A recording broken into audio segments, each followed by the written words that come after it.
Mule Shoe, Slaughter Pen, Bloody Lane, Devil's Den. In third grade, I penciled a highly derivative Civil War history of my own. The war was started when, after all the states had seceded, it began, and embarked on an ambitious art project, painting the walls of our attic with a lurid narrative of the conflict. Preferring underdogs, I posted a life-sized Johnny Reb by the bathroom door. A pharaonic frieze of rebel soldiers at Antietam stretched from the stairs to the attic window. Albert Sidney Johnston's death at Shiloh splashed across an entire wall. General Pickett and his men charged bravely into the eaves. I'd reached the summer of 1863 and run out of wall. But standing in the middle of the attic, I could whirl and make myself dizzy with my own cyclorama. The attic became my bedroom, and the murals inhabited my boyhood dreaming. And each morning I woke to a comforting sound. My father bounding up the attic steps, blowing a mock bugle call through his fingers and shouting, "General, the troops await your command." 25 years later, the murals were still there, and so was my boyhood obsession. I'd just returned to America after 9 years abroad and moved to an old house in the foothills of the Blue Ridge Mountains. My Australian wife chose the spot. The fields and cows and crooked fences fit Geraldine's image of outback America. For me, the place stirred something else. I stared at a brick church, still bullet-scarred from a Civil War skirmish. In the lumpy village graveyard, I found Confederates and Yankees buried side by side, some of them kin to each other. Within an hour of our new home lay several of the battlegrounds I'd painted as a child, and to which I now dragged Geraldine on weekend drives.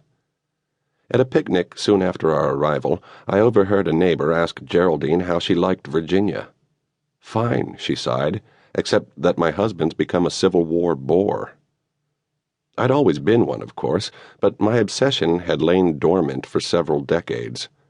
With adolescence had come other passions, and I'd stuffed my toy musket, plastic rebel soldiers, and Lincoln logs into a closet reserved for boyish things.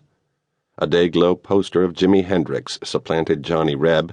Pickett's Charge and Antietam Creek vanished behind dartboards, Star Trek posters, and steep drifts of teenage clutter. But a curious thing had happened while I'd lived abroad. Millions of Americans caught my childhood bug. Ken Burns's TV documentary on the Civil War riveted the nation for weeks.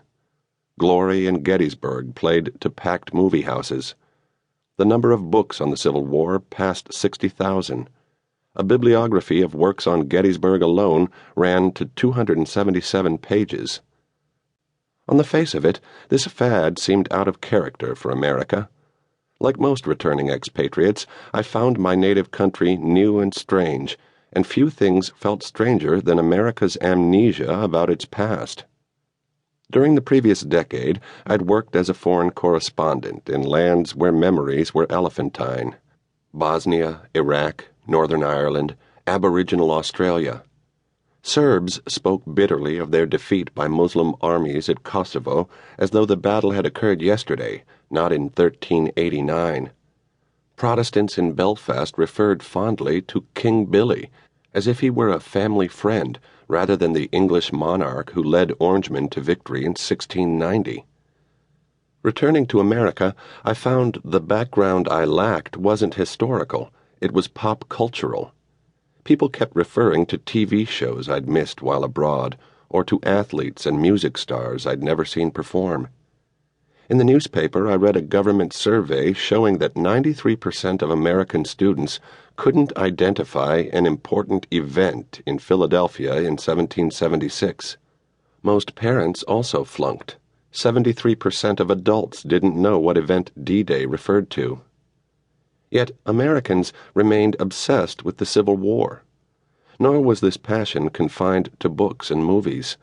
Fights kept erupting over displays of the rebel flag, over the relevancy of states' rights, over a statue of Arthur Ashe slated to go up beside Robert E. Lee and Stonewall Jackson in Richmond.